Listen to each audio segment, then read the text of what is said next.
வீடியோக்குள்ளே போகிறதுக்கு முன்னாடி நம்ம ராமச்சந்திரன் துர்கா என் யூடியூப் சேனல் சப்ஸ்கிரைப் பண்ணிக்கோங்க, பெல் பட்டனையும் கிளிக் பண்ணிக்கோங்க.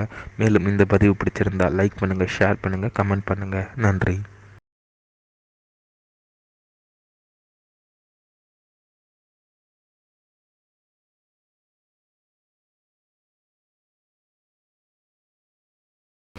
ஸ்ரீ குருப்யோ நமः.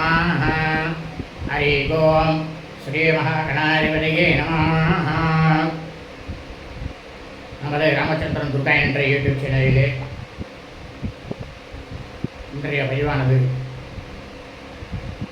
வைகாசி மாதத்திலே ஸ்ரீ ஆதிசங்கர பகவத்பாதர் சங்கர ஜெயந்தி பற்றிய முழு விளக்கம்தான் பரவிட இருக்கின்றோம் என்று அனைவருக்கும் அன்புடன் தெரிவித்துக் கொள்கின்றோம். ஸ்ரீராமலியம் ஸ்ரீ சங்கர ஜெயந்தி பற்றிய முழு விளக்கம். பராபவ தமிழ் சித்திரை மாதம் 8/1/5127 நாள் 21/4/2026 செவ்வாய்க்கிழமை அன்றுதான் ஸ்ரீ சங்கர ஜெயந்தி. இந்த சங்கர ஜெயந்தினா யாருக்காக? ஆதிசங்கர பகவத்பாதாளுக்கு.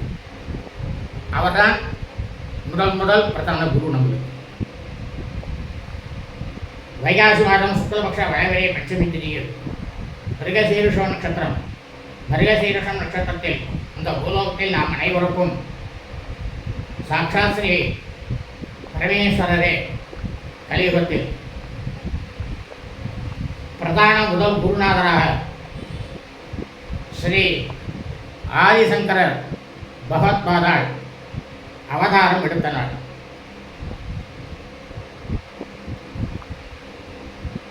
நாம் அனைவருடைய பிரதான முதல் குருநாதராக இருக்கக்கூடிய ஸ்ரீ ஆதிசங்கர் பகவத்பாதாள் அவர் எப்படின்னாக்க, அவருடைய தாயார் ஒரு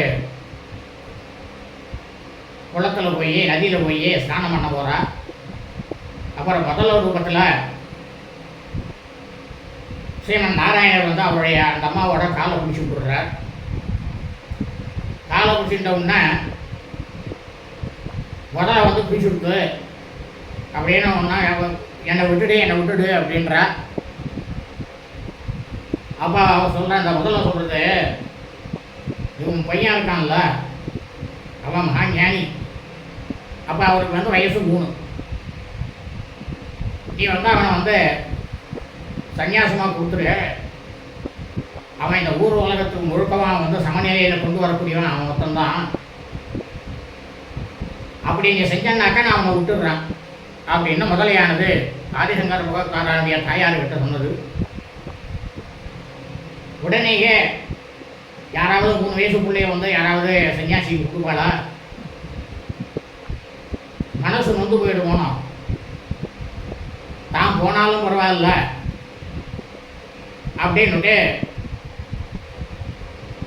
ஆதிசங்கர பகவத்பாதாளுடைய தாயாரானவர் அவர் நினைத்தார். ஆனால் லோகம் க்ஷேமமாக இருக்க வேண்டும். மறுபடியும் அந்த முதல்ல சொல்கிறது, லோகத்தில் இருக்கிறவாள்லாம் க்ஷேமம் முக்கியமா இல்லை உன்னுடைய சுயநலம் மட்டும் முக்கியமானு கேட்கறது அவர் தயாரிக்கிட்டு. அப்போ என்ன சொல்கிறானாக்கா, சரி என்னுடைய மகனை நான் சன்னியாசத்துக்கு நான் கொடுக்குறேன் அப்படின்னு சொன்னோன்னா முதலையானது அந்த அம்மாவை விட்டுறது.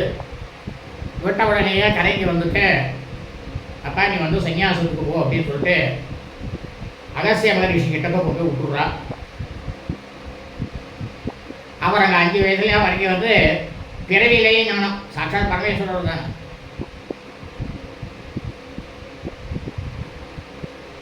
அப்போ என்ன பண்ணுறாரு ஆதிசங்கர பகவத்பாதாள், தன்னுடைய சிறு வயது முதலேயே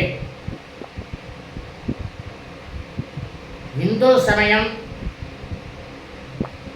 இந்து வேத தர்ம சாஸ்திரத்தை கால்நடையாகவே சென்று இந்த பூலோகத்தில் மனித பிறவிகளாக பிறந்த நாம் அனைவருக்கும் வேத தர்ம சாஸ்திரத்தினுடைய உபதேசங்களை எடுத்துரைத்து கலியுகத்தில் இந்த பூமியை சமநிலைப்படுத்தியவர் பெரிய மகானாக இருக்கக்கூடிய நம்மளுடைய பிரதான குருநாதர் ஆதிசங்கர பகவத்பாதாள்.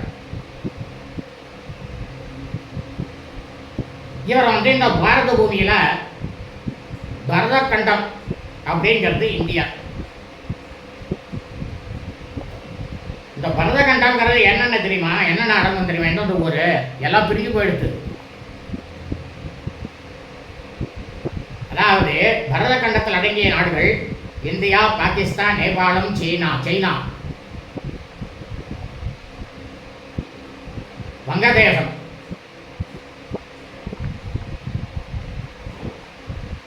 இவைகள் அனைத்தும் நமது பரதக்கண்டம் இந்தியாவில் அடங்கும். நாளடைவில் அதெல்லாம் பிரிஞ்சு போயிடுது.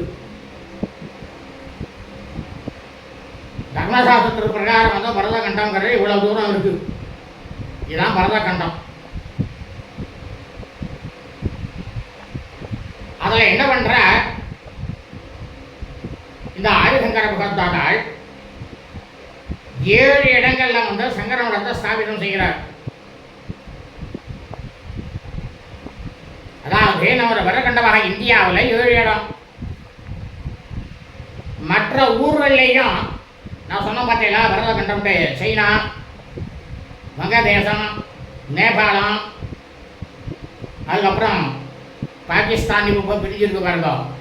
அங்கெல்லாமும் இந்த சங்கர மடத்தை ஸ்தாபனம் பண்ணவர். அவர் வந்து சங்கர மடத்தை ஸ்தாபனம் செய்தவர் அவர் தான். ஆனால் இந்த உலகம் முழுக்க பூலகம் முழுக்க சுற்றிட்டார். அவர் வந்து இளம் வயதிலேயே, ஏன்னா அவரை பரமேஸ்வரர் தானே, ஜோதி ரூபமாக அப்படியே போயிட்டார். அவருடைய காலமானது ஜோதி ரூபமா முடிஞ்சது.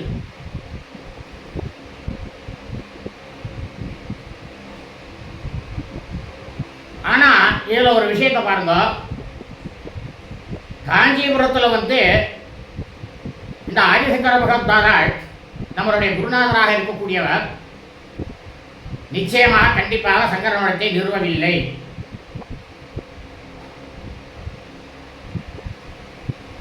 இது வந்து தானாக உருவாகியது, மனிதனால் உருவாக்கப்பட்டது. ஆனால் ஆதிசங்கர பகவத்பாதாள் நிறுவனம் பண்ணல, ஸ்தாபனம் பண்ணல.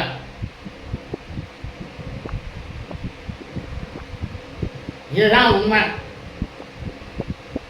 ஆகவே அடியனுடைய அனைத்து அன்பு எண்ணங்கள் மையம்பர்களும் இந்த வீடியோ பதிவினை ஆரம்ப முதல் கடைசியை முழுவதுமாக பார்த்து இந்நாளில் நாம் அனைவருக்கும் பிரதான முதல் குருநாதராக இருக்கக்கூடிய ஸ்ரீ ஆதிசங்கர பகவத்பாதாள் அவருடைய திருப்பாதங்களுக்கு பூஜை செய்து, ஸ்ரீ ஆதிசங்கர பகவத்பாதாள் நமது குருநாதருடைய பரிபூர்ண கிருபா கடாட்சத்தையும் பரிபூர்ண ஆசியும் பெற்று தாங்களும் தங்கள் குடும்பத்தை சார்ந்தவர்களும் மிக மிக க்ஷேமமாகவும் சௌக்கியமாகவும் சகல ஐஸ்வர்யத்துடனும் சத்தந்தான பாக்கியத்துடனும் இருக்க வேண்டுமாய் அன்புடன் கேட்டுக்கொள்கிறேன். வாழ்க வளமுடன் நலமுடன். இனிய ஆசீர்வாதங்கள். லோகா சமஸ்தா சுனோ பவந்து. சுபமஸ்து. ததாஸ்து.